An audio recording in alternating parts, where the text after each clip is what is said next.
3, 2, 1. Selamat mendengarkan.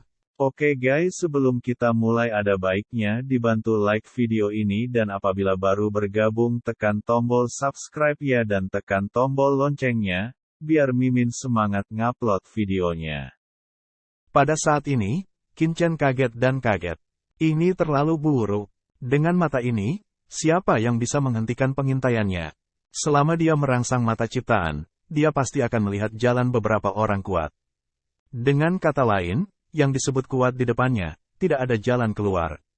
Apa kekuatan sihir ini? Saya tidak bisa membayangkan. Jika Qin-Chen memiliki mata ciptaan untuk waktu yang lama, tidak akan mudah bagi banyak orang kuat untuk mencegatnya di medan pertempuran 10.000 negara. Bahkan jika itu adalah mata jiwa yang kosong, hanya fungsi seperti itu yang cukup untuk membuat Qin-Chen bersemangat dan terkejut. Hong Huang Zulong melihat ekspresi Qin-Chen dan menatap dirinya sendiri dengan penuh semangat. Dia tidak bisa menahan cemberut. Qin-Chen boy, apa yang kamu lihat? Qin-Chen berkata, jalan kalian bertiga, gas naga mendidih, sungai darah melonjak ke langit, dan gas ajaib melonjak. Lihatlah jalan kita. Apakah kamu membual? Hong Huang Zulong tidak percaya. Anda hanya tempat tertinggi. Dapatkah Anda melihat melalui jalan kami?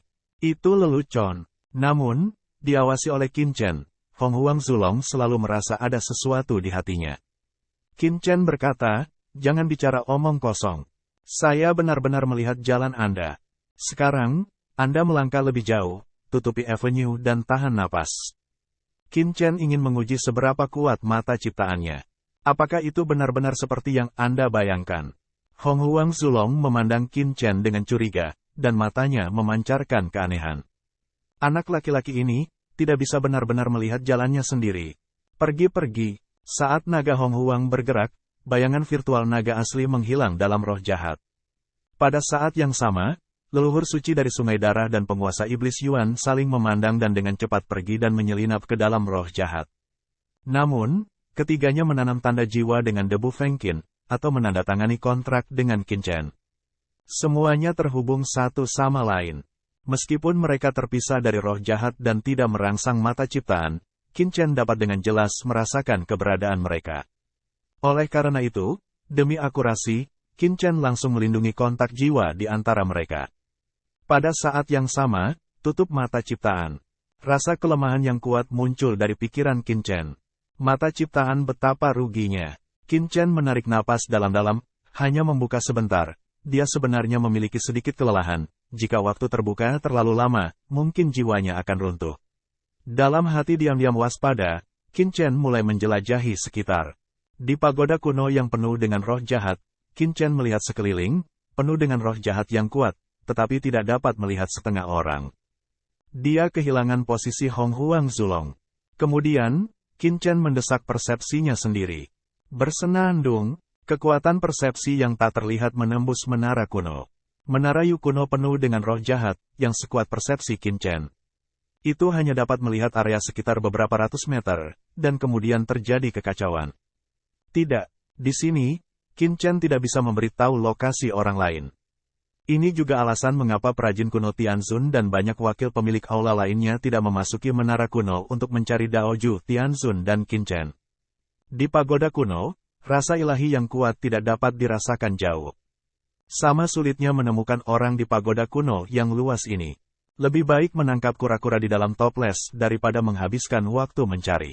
Kemudian, Qin-Chen mulai mendesak seni memperbaiki langit dan membuka mata ciptaannya. Bersenandung, mata jiwa tak terlihat terbuka, dan dunia di depan mereka menjadi berbeda. Jalan demi jalan, aturan, berlama-lama di antara langit dan bumi. Ya, dia melihat operasi kekuasaan di menara Yu kuno. Melihat jalan dan aturan. Jalan dan aturan, seperti jaring, menutupi langit dan bumi, dan merupakan dasar dari operasi alam semesta. Kemudian, Qin-Chen membuka matanya dan melihat sekeliling. Di sekitar, roh jahat melonjak, semua jenis jalan dan aturan menutupi Qi, menghalangi pengintaian Qin-Chen. Ini jauh lebih sulit daripada menontonnya langsung di sini sebelumnya. Selain itu, kali ini, mereka dengan sengaja menahan napas dan menutupi jalan mereka sendiri, membuat Qin-Chen lebih sulit untuk melihat mereka. Tapi itu tidak berhasil. Qin Chen mendongak dan melihat tempat di sebelah kiri. Dalam kehampaan, ada cahaya darah samar mengambang dan tenggelam. Meskipun cahaya darah tidak terlalu flamboyan, melihat masa lalu dengan hati-hati, itu membuat Qin Chen merasa berdebar. Nenek moyang suci dari Sungai Darah. Di tepi bayangan darah leluhur suci Sungai Darah, Qin Chen juga melihat kekuatan jalan naga asli, yang juga jauh lebih lemah dari sebelumnya. Sepertinya dia sengaja menyembunyikannya. Namun, bahkan cara tersembunyi dari naga asli masih membuat debu Qin terasa berdenyut. Itu adalah leluhur Hong Huang. Tapi saya tidak menemukan posisi Master Iblis Jurang. Qin Chen menoleh dan mencari. Akhirnya, di sisi kanan, dia melihat jalan setan tidak aktif. Itu juga sangat kuat, tapi lebih lemah daripada Hong Huang Zulong dan Sue He Sengsu. Berhasil. Qin Chen sangat gembira. Perlu dicatat bahwa ini adalah menara Yuta kuno, yang diselimuti oleh roh jahat yang tak ada habisnya. Dalam hal ini, Qin Chen masih bisa membedakan 3 orang yang berkumpul di jalan. Bagaimana orang biasa bisa lolos dari pengintaian Qin Chen di dunia luar? Qin Chen, apakah kamu siap? Bukankah kamu mengatakan kamu bisa melihat melalui jalan kita? Apakah kamu tahu di mana kita sekarang? Jauh, suara nenek moyang Hong Huang datang, halus dan nihilistik, seolah-olah dari segala arah. Ini adalah metode pengujian Qin Chen oleh Hong Huang Zulong. Bocah ini, sebenarnya mengatakan bahwa dia bisa melihat melalui jalan kita dan menipu hantu itu. Jalannya sangat halus, bahkan Hong Huang Zulong tidak berani mengatakan bahwa dia bisa melihat jalan orang kuat lainnya. Paling-paling, dia menyadari nafas orang lain. Namun, Qin Chen mengatakan bahwa dia bisa melihatnya, tetapi dia tidak mempercayainya. Tidak melihat, diri sendiri sekarang sedikit bersembunyi, Qin Chen tidak bisa merasakan. Namun, tidak menunggu pemikiran di hati Zulong jatuh. Di kejauhan, tawa Qin Chen datang. Hong Huang Zulong, kamu dan Sue He Sengsu ada di sisi kiriku. 2 orang harus bersama, Tuan Iblis Yuan ada di sisi kanan. Mata Hong Huang Zulong tiba-tiba melotot. Sial, benarkah? Dia heran, karena dia benar-benar bersama leluhur Sungai Darah. Suara mendesing. Dia bergerak cepat dan berkata kepada leluhur suci dari Sungai Darah tua, jangan ikuti aku. Namun, begitu dia pindah, Qin Chen berkata sambil tersenyum, kamu pindah ke sekarang. Nah, kamu bersama penguasa iblis jurang. Nah, sekarang dibiarkan lagi. Tidak peduli bagaimana Hong Huang Zulong bergerak, Qin Chen dapat dengan jelas menyatakan posisinya. Ini mengejutkan Hong Huang Zulong, karena bahkan dia tidak dapat merasakan lokasi Qin Chen di menara Yuta kuno ini, dan Qin Chen dapat mengatakan dengan jelas di mana dia berada. Nenek moyang saya tidak mempercayainya. Ledakan. Hong Huang Zulong langsung berkumpul di jalan, dan bahkan sepenuhnya menghentikan napasnya sendiri, memutus hubungan antara langit dan bumi, sehingga ia memasuki keadaan kacau. Dalam keadaan kacau ini, kekuatan Hong Huang Zulong akan sangat berkurang, dan bahkan 1% dari kekuatannya sendiri tidak akan dilepaskan ketika dia tidak dapat memotivasi jalan utama. Menjauh, Qin Chen tiba-tiba mengerutkan kening. Karena, dalam persepsinya, jalan di atas kepala Hong Huang Zulong menghilang sama sekali. Tidak peduli bagaimana dia membuka mata ciptaan, dia tidak dapat menemukan keberadaan pihak lain. Apa yang kamu lakukan? Mengapa avenue Anda hilang? Qin Chen bersorak. Ini, menjauh. Hong Huang Zulong terkejut secara fisik dan mental, dan wajahnya terkejut. Ini. Itu benar. Qin Chen benar-benar bisa merasakan keberadaan jalannya. Sebelumnya, meskipun Qin Chen berulang kali melaporkan posisinya, dia masih ragu. Lagi pula, Qin Chen menandatangani kontrak dengannya, dan ada beberapa hubungan di antara mereka. Qin Chen mungkin bisa merasakan keberadaannya melalui kekuatan kontrak. Adapun leluhur dari Sungai Darah dan penguasa setan Yuan, belum lagi, penguasa setan Yuan bahkan ditanam dengan tanda jiwa oleh Qin Chen, yang tidak bisa lepas dari penangkapan jiwa Qin Chen. Tapi sekarang, dia benar-benar percaya. Karena sebelumnya, dia hanya menahan nafas jalan, memutus hubungan antara jalan, dan membiarkan dirinya jatuh ke dalam keadaan kacau. Jika Qin Chen biasa melihat posisinya melalui kekuatan kontrak, tidak peduli bagaimana dia memutuskan kontak dengan jalan, Qin Chen selalu bisa melihatnya. Tapi sekarang, setelah dia memotong jalan, Qin Chen benar-benar menemukan ini. Ini menunjukkan bahwa Qin Chen tidak mencari posisinya melalui kekuatan kontrak. Wah, Sesaat kemudian, 3 orang Hong Huang Zulong muncul lagi di depan Qin Chen. Tapi ketika dia melihat Qin Chen lagi, mata Hong Huang Zulong terkejut. Mata penciptaan, apakah legenda itu benar? Tidaklah normal untuk dapat melihat melalui asal-usul alam semesta dan pengoperasian jalan. Di zaman kekacauan, ada pepatah bahwa begitu mata ciptaan memadat, tidak akan ada rahasia dalam kultivasi Tao. Jika ini benar, maka langkah Qin Chen selanjutnya ke alam surga, bahkan alam tertinggi, akan menjadi 10 kali lebih mudah daripada yang biasa. Karena jika mata ciptaan terbuka, kita bisa memahami esensi kultivasi di dunia ini. Tutup mata penciptaan. Qin Chen juga sedikit lemah. Kali ini, Qin Chen merasa sangat lelah. Ini membuatnya mengerti bahwa meskipun mata ciptaan itu kuat, itu tidak dibuka begitu saja, bahkan menghabiskan kekuatan ciptaan di tubuhnya. Setelah istirahat sejenak, Qin Chen mulai berkomunikasi dengan Hong Huang Zulong, yang mengetahui bahwa Hong Huang Zulong telah memutuskan kontaknya dengan jalan. Tampaknya mata ciptaan tidak maha kuasa. Qin Chen menggelengkan kepalanya. Selama pihak lain memutuskan kontaknya dengan jalan, dia dapat menutupi mata ciptaan yang mengintip. Jelas, ini adalah kelemahan mata ciptaan. Mendengar ini, Hong Huang Zulong tiba-tiba terlihat aneh. Qin Chen, apakah Anda tahu apa artinya memutus kekuatan jalan? Artinya dalam waktu singkat, saya tidak dapat memotivasi kekuatan jalan saya sendiri. Kekuatanku akan melemah 10 kali lipat, atau bahkan 100 kali lipat. Akan memotong kekuatan jalan sesuka hati, karena dengan cara ini, itu berarti dia tidak dapat mengoperasikan kekuatan jalan, juga tidak dapat mengintip keberadaan orang lain. Yang setara dengan orang buta dengan mata terbuka. Orang bodoh mana yang akan melakukan hal seperti itu? Di satu sisi, leluhur Sungai Darah dan penguasa Iblis Yuan mengangguk.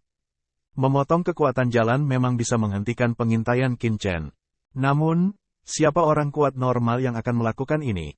Bukankah itu mencari kematian? Misalnya, Qin Chen memintanya untuk memutuskan kekuatan Kendo. Dia kehilangan kekuatan Kendo. Begitu krisis datang, dia bahkan tidak bisa mendesak Wan Jianhe.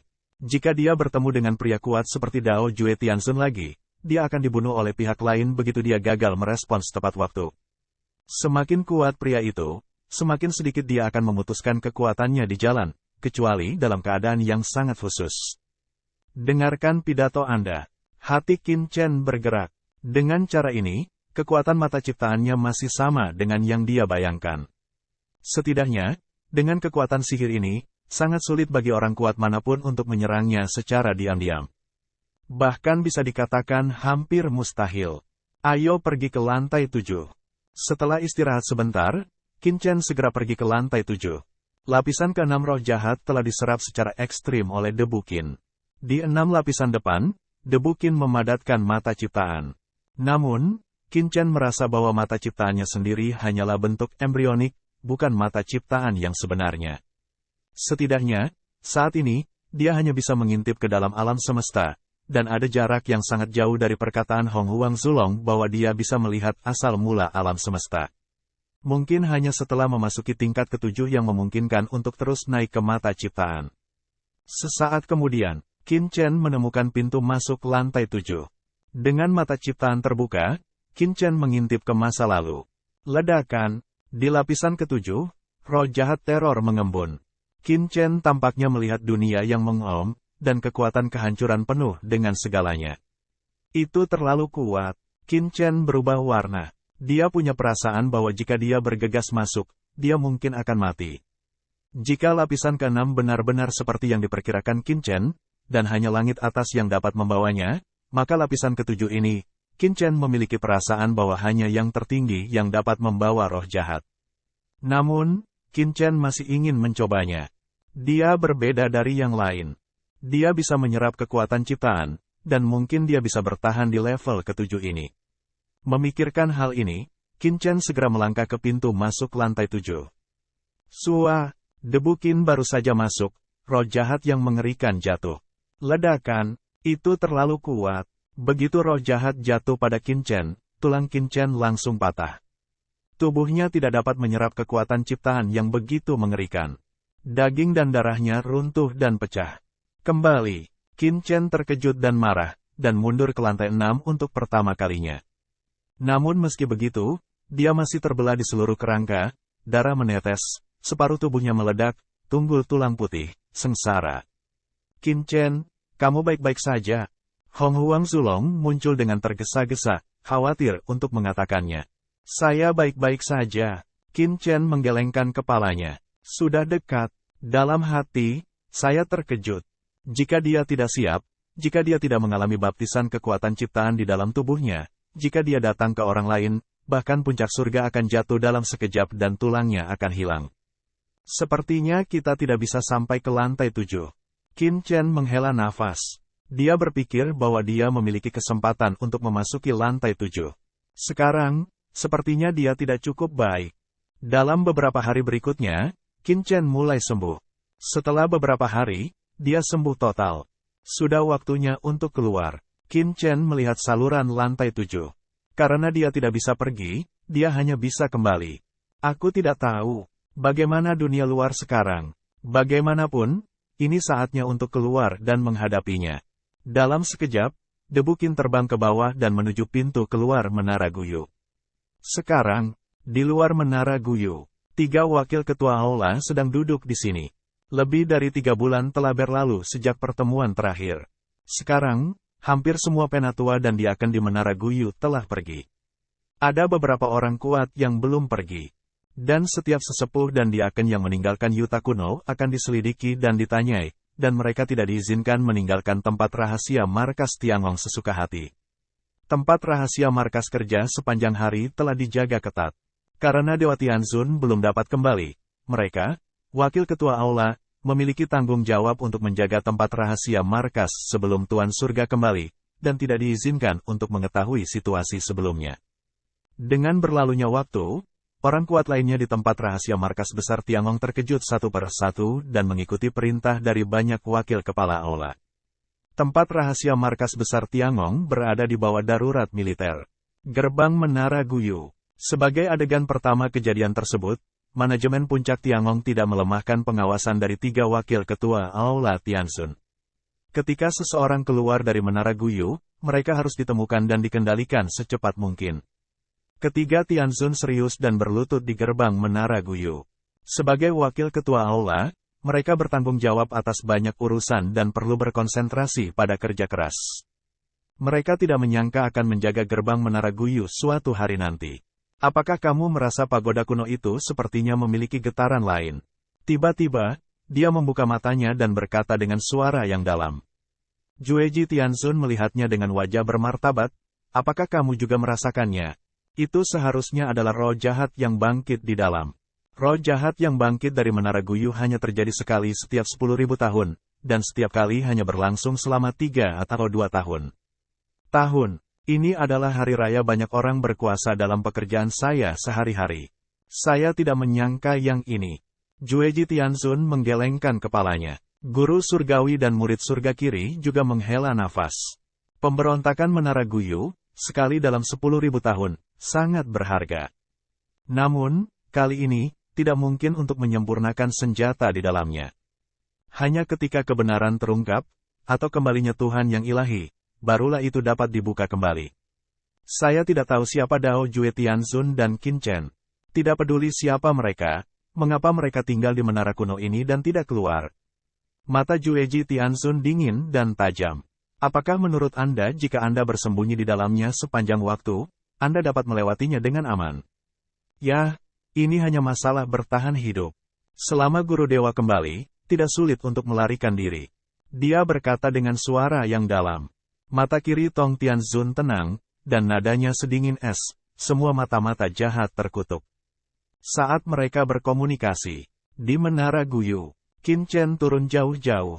Pada saat yang sama, itu juga merupakan kekuatan menara kuno lainnya. Benar saja, seperti yang diharapkan Qin Chen, hari-hari lain di Menara Guyu sulit ditemukan, dan tidak ada yang bisa dilihat. Pemberontakan Guyuta seharusnya menjadi masa subur di tempat rahasia markas besar Tiangong. Seharusnya banyak orang kuat berkumpul di sini, tapi sekarang kosong. Tampaknya hal-hal di sini masih terungkap. Wajah Qin Chen membeku. Meskipun dia sudah siap untuk itu, dia beruntung. Sekarang, ketika hal-hal terungkap di Menara Guyu, dia tahu bahwa tempat rahasia markas besar Tiangong berada di bawah darurat militer. Acara yang sangat besar, saya khawatir ini adalah keajaiban. Tuan Tianzun telah kembali. Sehat. Bagaimanapun, kami telah menemukan Dao Jue Tianzun, yang bukan apa-apa. Pada saat yang sama, Qin Chen juga perlu mengetahui gerakan Qian Sui melalui karya Dewa Tianzun. Di pintu keluar Menara Guyu, Qin Chen melangkah keluar. Di luar Menara Guyu, ketiga Tianzun masih mengobrol. Sesuai aturan, penjaga di depan pagoda Guyu digilir setiap setengah bulan. Urutan rotasinya acak, dan 7 wakil ketua aula bergantian untuk menghindari kecelakaan baru. Untuk satu sama lain, itu hanya kesempatan bagi yang malas untuk mengobrol satu sama lain. Bertukar pengalaman mereka sendiri. Lebih dari 3 bulan telah berlalu. Jika orang-orang yang mulai bekerja di dalam ingin keluar, mereka mungkin sudah keluar, tetapi belum keluar. Jelas, mereka siap untuk bersembunyi di dalamnya sepanjang waktu. Memikirkan tentang itu. Tiba-tiba, seberkas cahaya berkelap-kelip di pintu masuk Menara Guyu. Saat berikutnya, sesosok muncul dari udara tipis. Apakah ada sesepuh yang belum keluar? Kenapa semua diaken yang telah meninggalkan bait suci tidak pergi di masa lalu? Pada titik ini, Zuotong dan Tianzun bertanya-tanya mengapa orang-orang yang keluar masih sangat muda, dan sepertinya mereka belum pernah melihat mereka sebelumnya. Qin Chen keluar. Jue Kie Tianzun telah melihat Qin Chen dengan matanya sendiri. Kali ini, dia yang pertama bereaksi. Dia segera membuat suara minum. Dan wajahnya terkejut. Ledakan. Di tangan Jueji Tianzun, tombak berdarah muncul, dan cahaya darah di tombak itu dipenuhi darah. Seluruh orang itu seperti dewa perang. Kekuatan kuat Tianzun menyebar dan membungkus tubuh Qin dalam sekejap. Qin Chen, pada saat yang sama, dua kekuatan Tianzun yang sama memberikannya mengalir keluar, menyelimuti Qin Chen seperti lautan luas. Ledakan, ketika napas dari 3 penguasa surga ditekan, Qin Chen segera disegel di langit dan bumi persegi ini, dibungkus seperti tong besi. Kemudian, satu demi satu pesan, dengan cepat dikirim oleh beberapa orang dari murid kiri Tianzun. Kemudian, ketiga monster surga semuanya menatap Qin Chen dengan mata dingin. Dikelilingi oleh 3 wakil ketua aula, Qin Chen menyentuh hidungnya. Sejujurnya, dia mengharapkan Tiangong untuk bergerak, tetapi dia tidak menyangka itu akan sangat sengit. Begitu dia keluar, dia dikelilingi oleh 3 penguasa surga. Terlebih lagi, itu masih merupakan sikap umum menghadapi musuh. Apakah itu perlu? Wakil pemimpin Aula Jueji, lama tidak bertemu. Kamu baik-baik saja. Apakah keduanya? Bagaimana kalau memperkenalkannya? Kata Qin Chen sambil tersenyum. Jika sebelum memasuki Menara Guyu, meskipun Qin Chen tidak takut pada yang kuat, tetapi dikelilingi oleh 3 wakil ketua aula, akan ada tekanan. Namun, selama 3 bulan Menara Guyu, Qin Chen menyerap kekuatan ciptaan, dan kultivasinya menembus periode Dizun akhir dan langsung menuju keadaan puncak Dizun periode selanjutnya. Kekuatannya beberapa kali lebih tinggi dari itu sebelum memasuki Menara Guyu.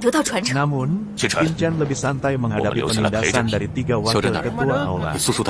Ya, tapi ketenangan Qin Chen jatuh ke mata 3 wakil ketua aula, tetapi beberapa bermartabat dan tenang. Anak ini luar biasa. Ini adalah pemikiran pertama di benak murid kiri Tianzun dan Zheng Tianzun. Meskipun 2 wakil ketua aula telah mendengar tentang Qin Chen, mereka belum pernah melihatnya. Kali ini, hati mereka langsung memberikan kesimpulan seperti itu. Layak untuk mengobarkan badai di tempat rahasia markas.